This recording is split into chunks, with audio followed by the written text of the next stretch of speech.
Question paper leakage అన్నది వాస్తవం కాదా? ఉద్యోగాలు మీరు అమ్ముకున్నారన్నది వాస్తవం కాదా? 2 దొంగ జీవోలు, జీవో నెంబర్ 4, జీవో నెంబర్ 47 తీసుకొని వచ్చి మీకు కావాల్సినటువంటి వారందరినీ రిక్రూట్ చేసుకున్న తర్వాత ఆ 2 దొంగ జీవోల్ని మీరు ఉపసంహరించుకున్నమాట వాస్తవం కాదా? అదేవిధంగా ట్యాంపరింగ్ చేయడం, మీరు ఏదైతే ఉద్యోగాలు వచ్చినాయన్నారో వారందరినీ కూడా మీరు వెబ్సైట్లో అప్లోడ్ చేసినారో వారి సర్టిఫికేట్స్ని, ఆ సర్టిఫికేట్స్ మేము తప్పని మేము చెప్పిన తర్వాత మొట్టమొదటిసారిగా వాటిలో మేము తప్పని చెప్పిన వాటిని మీరు డిలీట్ చేసేసి మరలా నకిలీవి ఇంకొక రకమైనటివి మీరు దాంట్లో అప్లోడ్ చేసి మరలా వాటిల్లో కూడా తప్పులు ఉన్నాయన్న తర్వాత మరలా ఇటీవల కాలంలో మరలా కూడా ట్యాంపర్ చేస్తారు. ఒకే వ్యక్తికి సంబంధించి నేను తీసినటువంటి డిఫరెంట్ డాక్యుమెంట్స్ అంటే జూన్ 6వ తేదీ నుంచి 3 రకాలుగా మేము సబ్మిట్ చేయడం, తప్పులను సబ్మిట్ చేయడం, మీరు వాటిల్ని మళ్ళా ట్యాంపర్ చేయడం, మళ్ళా దాంట్లో కూడా తప్పులు ఉన్నాయంటే మరలా ట్యాంపర్ చేయడం. ఈ విధంగా ఎక్కడైనా కూడా ఒక గవర్నమెంట్ వెబ్సైట్లో మీరు అప్లోడ్ చేసినటువంటి డాక్యుమెంట్స్ని మేము వీడియోలు కూడా తీసుకున్నాం. మీరు అప్లోడ్ చేసినటువంటి డాక్యుమెంట్స్ని పదే పదే మీరు నకిలీ సర్టిఫికేట్స్ క్రియేట్ చేయడం, మేము తప్పులని చెప్పిన చోట ఆ సర్టిఫికేట్స్ తీసి ఈ సర్టిఫికేట్స్ని అప్లోడ్ చేస్తూ ఉన్నారు. ఇలాంటి పరిస్థితి ఎప్పుడైనా కూడా ప్రభుత్వాలు చేసినాయా? ఒక ప్రైవేటు వ్యక్తులు ఎవరైనా ట్యాంపర్ చేసుకుంటారు, దొంగతనాలు చేసుకుంటారు, మోసం చేసే పరిస్థితులు ఉంటాయి. ప్రభుత్వాలే మోసాలు చేస్తాయా? ప్రభుత్వాలే దుర్మార్గాలు చేస్తాయా? ప్రభుత్వాలే వెబ్సైట్స్ని ట్యాంపర్ చేస్తాయా? ఇంకా ఈ ప్రభుత్వాల మీద ఎవరికి నమ్మకం ఉంటుంది? మేము ప్రశ్నించిన ప్రతిసారి మేము తప్పుపెట్టిన ప్రతి అంశాన్ని సాక్ష్యాలతో చూపించిన తర్వాత మీరు పెట్టిన వెబ్సైట్లోనే మీరు ట్యాంపర్ చేసుకొని ఈరోజు దానికి ప్యారలల్గా డైవర్షన్ చేయడానికి మీరు ఎన్ని ధర్నాలు, ఉద్యమాలు, ఎన్ని కార్యక్రమాలు, ఎన్ని అరెస్టులు చేస్తూ ఉన్నారు, ఎంతమందిని సస్పెండ్ చేస్తూ ఉన్నారు, ఎంతమందిని గొంతు కోస్తూ ఉన్నారో మీకు అర్థం కావాలి. ఈరోజు అవన్నీ మీకు పట్టనట్టుగా మీరు ప్రవర్తిస్తున్నటువంటి తీరు.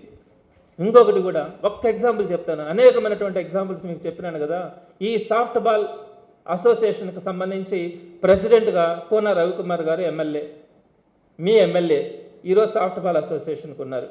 దానికి సంబంధించి సుమారుగా 35 మంది వరకు కూడా టీచర్ ఉద్యోగాలు ఇచ్చేస్తున్నారు. మీరు ఒక్కసారి చూడండి, ఒక సర్టిఫికేట్ ఇవ్వాలంటే ఎవరు ఇవ్వాలా? ఒక గేమ్కి సంబంధించి స్పోర్ట్స్లో ఇవ్వాలా, ఒక ఫామ్ 3 ఇవ్వాలంటే ఎవరు ఇవ్వాలా? దాని కింద స్పష్టంగా ఉంటుంది ఏమనంటే ఆ అసోసియేషన్కి సంబంధించిన సెక్రటరీ ఇస్తేనే అది వ్యాలిడ్ అని ఉంటుంది. అలాంటిది మీరు హానరరీ ప్రెసిడెంట్గా ఉన్నటువంటి మీ ఎమ్మెల్యే కోన రవికుమార్ గారు సాఫ్ట్ బాల్కి సంబంధించి సర్టిఫికేట్లు ఇస్తే దాన్ని బేస్ చేసుకొని మీరు ఉద్యోగాలు ఇచ్చారే, అది ఆ ఒక్క తప్పు చాలు. ఇచ్చినటువంటి అన్ని తప్పుల్లో మించి మీ ఎమ్మెల్యే కోన రవికుమార్ గారు ఇచ్చినటువంటి ఒక సర్టిఫికేట్ బేస్ చేసుకొని సాఫ్ట్ బాల్లో సుమారుగా 35 మందికి మీరు ఉద్యోగాలు కట్టబెట్టినారంటే దాంట్లో మెన్షన్ చేస్తుంటుంది కింద నోట్ అని, సెక్రటరీ మాత్రమే దాంట్లో సైన్ చేస్తే అది వ్యాలిడ్ అన్నప్పుడు మీ కోన రవికుమార్ గారు సంతకం పెడితే మీరు ఉద్యోగాలు ఇచ్చేశారు. ఇది చాలదా? మీరు చేసినటువంటి అన్ని అక్రమాలకి అదే సాఫ్ట్ బాల్లో శ్రీకాకుళం సెక్రటరీగా పనిచేసినటువంటి వారి వైఫ్కు కూడా ఒక నకిలీ సర్టిఫికేట్ క్రియేట్ చేసి శ్రీకాకుళంలో నకిలీ సర్టిఫికేట్ క్రియేట్ చేసి మీరు ఉద్యోగం ఇచ్చుకున్నారు. దానికి సంబంధించిన డాక్యుమెంట్ కూడా మా దగ్గర ఉన్నాయి. ఇలా మీరు అన్ని రకాలుగా అటు స్పోర్ట్స్కు సంబంధించి కానీ పేపర్ లీకేజ్ దగ్గర నుంచి ప్రతి అంశంలో కూడా మీరు చేసినటువంటి అన్యాయాలు, దుర్మార్గాలు, అరాచకాలు ఎక్కడ ఎప్పుడు జరగనటువంటి రిక్రూట్మెంట్ విధానాన్ని ఈ డిఎస్సిలో మీరు తీసుకొని వచ్చినటువంటి విధానం మేము మాట్లాడితే దాని మీద ఒక ఎంక్వైరీ వేయండి స్వామి, ఎంక్వైరీ వేయండి అని అడిగితే మీరు ఎంక్వైరీలు వేయకుండా ఇన్ని రకాలుగా కేసులు, సస్పెన్షన్లు, మీరు అధికారంలో ఉండి ధర్నాలు చేయించుకోవడం ఎక్కడన్నా ఉందా? ఇది అధికారంలో ఉండే వాళ్ళు ధర్నాలు చేసే పరిస్థితి, రోడ్డు మీదకి ఉద్యోగస్తులను తీసుకొచ్చే పరిస్థితి ఉంటుందా? ఏం అడిగినాం? ఒక ఎంక్వైరీ అడగడం తప్ప ఈ రాష్ట్ర ప్రజలు ఇంకా ఎక్కడ సంతోషంగా కానీ ఎక్కడ నిర్భయంగా కానీ రోడ్డు మీద తిరిగే పరిస్థితి ఉంటుంది. ఒక నిష్పాక్షికమైనటువంటి ఎంక్వైరీ కూడా ఇన్ని లక్షల మంది అడిగిన తర్వాత మీరు వేయడానికి ముందుకు రావట్లేదంటే మీరు ఒక్కసారి మీ మనస్సాక్షిని అర్థం చేసుకోవాలా. మీకు ఆ అర్హత ఉందా? ప్రభుత్వంలో కొనసాగే అర్హత మీకుందా లేదా అన్నది మీరు ఒక్కసారి అర్థం చేసుకోవాలా. మరి ఇలాంటి పరిస్థితుల్లో మీరు డిఎస్సి రిక్రూట్మెంట్ జరిపి ఈరోజు దాని మీద ఎలాంటి స్పందన లేకుండా మీరు డైవర్షన్ పాలిటిక్స్ చేస్తూ ఉన్నారు. ప్రధానంగా టీచర్స్ సస్పెన్షన్ గురించి మాట్లాడాల. ఇక్కడ మొన్న మేము ఢిల్లీ వెళ్ళాం. ఒక రాజకీయాల్లో మేము ఉన్నప్పుడు ఖచ్చితంగా అధికార పార్టీ చేస్తున్నటువంటి తప్పుల్ని కానీ ఈ ప్రజల పక్షాన మాట్లాడడానికి తప్పకుండా కూడా మా వంతుగా మేము ప్రయత్నిస్తాం. వారి గొంతుకుగా మేము పోరాడతాం. మా మీద కేసులు పెట్టినా ఏం పెట్టినా కూడా బరాయించి వారి కోసం ఫైట్ చేస్తాం. అయితే ఈ సందర్భంగా కొన్ని ఉపాధ్యాయ సంఘాల వాళ్ళు మా దగ్గరకు చెప్పినటువంటి మాట ఏంటంటే, వారు కోరిన కోరిక ఏంటంటే ఈ డిఎస్సి అంశం వేరు. వారు మమ్మల్ని కోరిన కోరిక ఏంటంటే, ఇప్పుడు ఆల్రెడీ టీచర్లుగా 30 సంవత్సరాల నుంచి 40 సంవత్సరాల నుంచి ఎప్పుడో 1990లో నుంచి కూడా టీచర్స్గా కొనసాగుతున్నటువంటి లక్షల మంది టీచర్స్ ఈరోజు మన ఆంధ్ర రాష్ట్రంలో ఉన్నారు. మరి 2009లో ఒక రైట్ టు ఎడ్యుకేషన్ యాక్ట్, విద్యా హక్కు చట్టం ద్వారా ఒక అంశం, ఒక కండిషన్ అన్నది టీచర్లకు సంబంధించి ఒక నిబంధన అన్నది పెట్టడం జరిగింది. అదేంటంటే, టీచర్గా రిక్రూట్ కావాలా అంటే టెట్ కంపల్సరీగా పాస్ అయి ఉండాలా, క్వాలిఫై అయి ఉండాలా అన్నది. మరి ఈ టెట్ నిబంధన 2009లో రావడం జరిగింది. 2012 డిఎస్సి నుంచి అమల్లో ఉంది.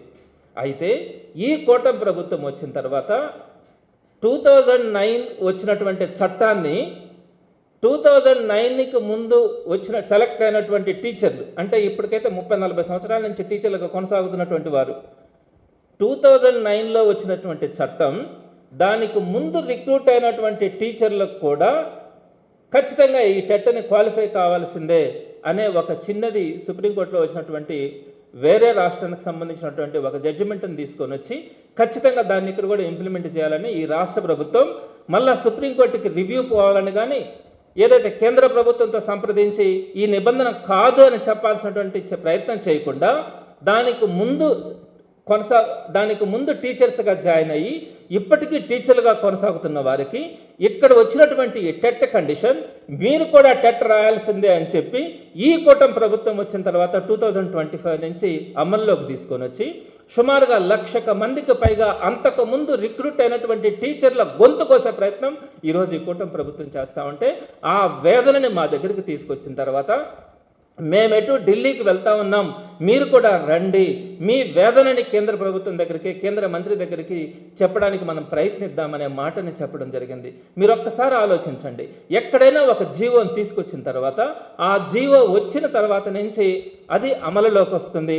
అక్కడి నుంచి రిక్రూట్మెంట్స్ కానీ సెలక్షన్స్ కానీ ఏం జరిగినా కూడా ఆ తర్వాత వచ్చిన వారికి మాత్రమే అది అప్లై అవుతుంది.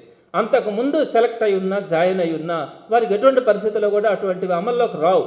ఈరోజు ఎమ్మెల్యేలుగా 175 మంది ఉన్నారు, శాసనమండలి సభ్యులుగా ఒక 50 చిల్లర మంది మేమున్నాం, ముఖ్యమంత్రి గారు ఉన్నారు, అందరూ ఉన్నాం. మరి ఈరోజు ఎవరైనా కోర్టుకి వెళ్ళి వీళ్ళకి చదువు సందేహాలు ఉన్న వాళ్ళు చాలామంది ఉన్నారు, ఖచ్చితంగా ఎమ్మెల్యేలు ఎమ్మెల్సీలు కావాల్సి ఉంటే ఇక మీదట దాని మీద మనకు నామినేషన్ వేయాలన్నా కూడా కనీసం వాళ్ళకి డిగ్రీనో పీజీనో ఉండాలా అని చెప్పి ఎవరైనా కనుక కోర్టుకి వెళ్ళి ఆ కోర్టు కూడా, గౌరవ కోర్టు కూడా అట్లాంటిది ఏదైనా కనుక లేదా కేంద్ర ప్రభుత్వం చట్టం తీసుకొని వస్తే ఇప్పటికిప్పుడు పాతగా ఉండే వాళ్ళకు కూడా మీరు రాజీనామాలు చేసి మీరందరూ కూడా చదువుకున్న తర్వాత మళ్ళీ రమ్మని చెప్పి ఎవరైనా చెప్తారా? సరే టీచర్స్ని కూడా తీసేద్దాం, మిగతా అన్ని డిపార్ట్మెంట్స్ ఉన్నాయి కదా, అన్ని డిపార్ట్మెంట్స్కి కూడా ఎక్కడైనా ఒక జీవో వస్తే ఆ జీవో వచ్చిన తర్వాత రోజు నుంచి జరిగినటువంటి సెలక్షన్స్లో ఆ జీవో ఇంప్లిమెంటేషన్ జరుగుతుంది. ఒక్క టీచర్లను మాత్రమే మీరు ఎందుకు కక్ష కట్టారు? టీచర్ల మీద మీకు ఎందుకు ఇంత కక్ష అని చెప్పి ఈరోజు టీచర్లు అందరూ కూడా బాధపడేటువంటి అంశం. 2009లో వచ్చినటువంటి జీవోని అంతకుముందు 20-30 సంవత్సరాల నుంచి పనిచేసినటువంటి టీచర్లకు కూడా ఈరోజు మీరు టెట్ పాస్ కావాలా అంటే ఎక్కడైనా ధర్మం ఉందా? ఇది న్యాయమా? మీరు తీసుకొచ్చినటువంటి చట్టం ఏ తేదీ నుంచి ఉందో ఆ తేదీకి ముందు జాయిన్ అయినటువంటి వారికి ఏ విధంగా అది అప్లై అవుతుంది? ఈరోజు 1990లో సుమారుగా 30-40 సంవత్సరాల క్రితం జాయిన్ అయినటువంటి టీచర్ని అతను ఏదో మ్యాథమెటిక్స్ చెప్పుకునే పనితే టెట్ కానీ రాయాలంటే mathematics, physical science, biological science, languages అవన్నీ కూడా చదువుకొని ఈరోజు టెట్ రాయాలా? ఎక్కడ సాధ్యమవుతుంది? సుమారుగా 55 సంవత్సరాలు 60 సంవత్సరాలు ఉండే టీచర్ని ఆన్లైన్లో టెట్ పరీక్ష రాయమంటే ఎలా సాధ్యమవుతుంది? ఈరోజు ఆ టీచర్లు వారు చెప్పే సబ్జెక్టే కాకుండా మిగతా సబ్జెక్ట్స్ అన్నీ కూడా చదువుకొని వాళ్ళు టెట్ రాయాలంటే క్లాస్ రూమ్లోకి వెళ్ళి చదువులు చెప్పకుండా దీన్ని ప్రిపేర్ కావాల్సినటువంటి దుస్థితి ఈరోజు మనం కల్పించగలిగినాం ఈ ప్రభుత్వాలన్నీ కూడా. మీకు కనిపించట్లేదా? టీచర్లను మనం కక్ష కట్టాం, టీచర్ల పరంగా మనం ఈరోజు చేసినటువంటి ఈ దుర్మార్గమైనటువంటి ఆలోచన కరెక్ట్ కాదని చెప్పి మీరు ఆలోచించలేకపోతా ఉన్నారా? ఇది వారి ఆత్మాభిమానానికి సంబంధించిందే. మీరెవరో అంటా ఉన్నారు, ప్రెస్ వాళ్ళు కూడా మొన్న నేను ఏదో ఒక మీడియాలో చూసినాను, మరి టీచర్ అన్నప్పుడు ఈరోజు వారికి ఆ సత్తా ఉందా లేదా చూసుకోవడానికి టెట్ ఎగ్జామ్ పెట్టినప్పుడు ఏ విధంగా అది తప్పు అవుతుంది అని చెప్పి మాట్లాడడం కూడా జరిగింది. ఇప్పటికే వాళ్ళు 30 సంవత్సరాల నుంచి టీచర్గా పనిచేస్తూ ఉన్నప్పుడు ఇప్పుడు కొత్తగా టీచర్ ఎలిజిబిలిటీ టెస్ట్ అన్నది నువ్వు పాస్ కావాలంటే ఇప్పుడు దాకా వారు టీచర్గా పనిచేసినటువంటి విధానాన్ని మనం ఏమనుకోవాలా? వారికి ట్రైనింగ్ పెట్టండి, ఇంకా చక్కగా వాళ్ళకి క్వాలిటీ ఇవ్వాలన్నా, వారికి ఇంకా ఒక మంచి ప్రజెంటేషన్స్ ఇవ్వాలన్నా, లేటెస్ట్ స్కిల్స్ మీదనే మీరు ట్రైనింగ్స్ ఇవ్వండి. ట్రైనింగ్స్ ఇచ్చి మీరు వాళ్ళని ఇంకా గొప్పగా తయారు చేయండి. అంతేగాని ఇప్పుడు మీరు పరీక్షలు రాస్తేనే మీరు టీచర్లుగా కొనసాగుతారని చెప్పిన విధానం ఎక్కడైనా ఉందా? ఒక ఐఏఎస్ కలెక్టర్ ఉంటారు, 30 సంవత్సరాలు పనిచేసిన తర్వాత మరలా మీరు అప్పుడు చదివినటువంటి ఐఏఎస్ మీద మాకు డౌట్ ఉంది, మీరు ఇప్పుడు కొత్తగా మరలా ఐఏఎస్ మళ్ళీ పాస్ అయితేనే మీకు కలెక్టర్గా కంటిన్యూ అయ్యేదానికో లేకుంటే ఐఏఎస్కి కంటిన్యూ అయ్యేదానికి అవకాశం ఉందంటే ఎవరైనా పాస్ కాగలరా? 30-40 సంవత్సరాల తర్వాత పరీక్ష పెడితే ఐఏఎస్లు కాదు, డాక్టర్లు కాదు, ఇప్పుడు డాక్టర్లుగా 30 సంవత్సరాల నుంచి పనిచేస్తున్నటువంటి వాళ్ళకి మరలా మీరు నీట్ ఎగ్జామ్ రాయాల్సిందే. ఇప్పుడు ఆ రోజుల్లో నీట్ లేదు, ఇప్పుడు నీట్ ఉంది. ఇప్పుడు మీరు నీట్ రాస్తేనే మీరు డాక్టర్గా కంటిన్యూ అవుతారంటే ఒక్క డాక్టర్ అయినా కూడా ఇప్పుడు నీట్ ఎగ్జామ్ రాసి పాస్ అయ్యే అవకాశాలు ఉంటాయా? మరి అలాంటి వారందరికీ లేని చట్టం ఈ ఉపాధ్యాయుల మీద మీరు ఎందుకు కక్ష సాధిస్తూ ఉన్నారు? ఈ విషయాన్ని పదే ఈ రాష్ట్ర ప్రభుత్వం దగ్గరికి తీసుకెళ్ళినా కూడా వీలు కాకపోతే కేంద్ర ప్రభుత్వంలో ఉన్నటువంటి విద్యాశాఖ మంత్రి గారిని కలిసి ఈ విషయాన్ని చెప్పాలన్న ఆలోచనతో వారు మమ్మల్ని సంప్రదిస్తే మేము వారి దగ్గరికి తీసుకెళ్ళి మాట్లాడడం కూడా జరిగింది. దీని మీద వెళ్ళామని చెప్పి మీరు డిఎస్సి 2025లో మీ మీద జరిగినటువంటి అన్యాయాల అక్రమాల మీద ఆ టీచర్ సంఘాలు కేంద్రాన్ని దగ్గరికి వచ్చినాయని చెప్పి ఏకపక్షంగా మీరు సస్పెండ్ చేసి పారేశారు. కనీసం వాళ్ళని ఒక ఎక్స్ప్లెనేషన్ కూడా అడగలే. వారు ఇచ్చినటువంటి రిప్రజెంటేషన్, ఇది టీచర్స్ ఇచ్చినటువంటి రిప్రజెంటేషన్, మీరు కేవలం ఎలాంటి విచారణ లేకుండా టెట్ మినహాయింపు కోరితే మీరు డిఎస్సిలో జరిగినటువంటి అక్రమాల మీద ఈ టీచర్ సంఘాలు ఢిల్లీకి వెళ్ళినాయని చెప్పి మీరు ఎలాంటి ఎంక్వైరీ కానీ ఎలాంటి వాళ్ళకు ఒక నోటీస్, షోకాస్ నోటీస్ ఇచ్చి ఎంక్వైరీలు చేయకుండా మీరు సస్పెండ్ చేసి వాళ్ళ గొంతుకు వస్తున్నారు, వాళ్ళని అవమానించినారంటే ఎంతటి దారుణమైనటువంటి పరిస్థితులు ఈరోజు మన రాష్ట్ర ప్రభుత్వం ఉంది. మన రాష్ట్రంలో ఎలా ఉంటున్నామన్నది మీరు ఆలోచించుకోవాలా. సరే, నేను ఒకటి చెప్తున్నాను, కూటమి ప్రభుత్వంలో భాగమైనటువంటి మీ బీజేపీ ప్రభుత్వంలో ఉన్నటువంటి కేంద్ర మంత్రి ఇచ్చినటువంటి అక్నాలజ్మెంట్ ఇది. ఈ అక్నాలజ్మెంట్లో ఏముంది? మేమిచ్చినటువంటి ఆయన రిప్రజెంటేషన్లో, ఈ టీచర్స్ యూనియన్కి సంబంధించినటువంటి రిప్రజెంటేషన్లో టెట్ని మినహాయించమని కోరుతూ మీరు ఒక రిప్రజెంటేషన్ ఇచ్చినారని కేంద్ర విద్యాశాఖ మంత్రి గారు ఆఫీసులో అక్నాలజ్మెంట్ కూడా ఇవ్వడం కూడా జరిగింది. వెరిఫై చేసుకోండి. కానీ ఒక పొలిటికల్ పార్టీలో ఉన్నప్పుడు డిఎస్సి మీద ఏ విధంగా ముందుకెళ్లాలని ఢిల్లీలో మాట్లాడడానికి మేము ప్రయత్నించినాం. దాంతోపాటు వీరికున్న కోరికను కూడా మేము అక్కడ ప్రజెంటేషన్ కూడా చేయడం జరిగింది. వీరు కోరుకున్నది కేవలం వారికి టెట్ గురించి. వీళ్ళకి ఎందుకండి డిఎస్సిలో ఏం జరుగుతాయి అన్నది? టీచర్లకు ఏం పనండి? టీచర్ల కోరికలు టీచర్లకు ఉన్నాయి, టీచర్ల బాధలు, టీచర్ల ఇబ్బందులు, కష్టాలు వారికి ఉన్నాయి. ఆ సమస్యల మీద వాళ్ళు పోరాడతారే కానీ 2025 డిఎస్సిలో జరిగినటువంటి అన్యాయాల అక్రమాల మీద వారికే సంబంధం? వారు ఎందుకు మాట్లాడతారు? మీరు ఎందుకు ఆలోచించట్లే ఆ విషయాన్ని? ఎందుకు? కేవలం ఏంటంటే మీరు ఈ రోజుకి కూడా ప్రభుత్వం వచ్చిన తర్వాత 2.5 సంవత్సరం అవుతా ఉంటే ఈ రోజుకి కూడా మీరు ఐఆర్ ఇవ్వాల. ఏ ప్రభుత్వమైనా వచ్చిన మొదటి నెలలో గతంలో కూడా వైఎస్ఆర్సీపీ ప్రభుత్వం 27% ఐఆర్ని ఇవ్వడం కూడా జరిగింది. మీరు అంతకంటే బెటర్గా ఐఆర్ ఇస్తానని చెప్పి 2.5 సంవత్సరం అయినా కూడా ఈ రోజుకి కూడా మీరు ఐఆర్ ఇవ్వలే.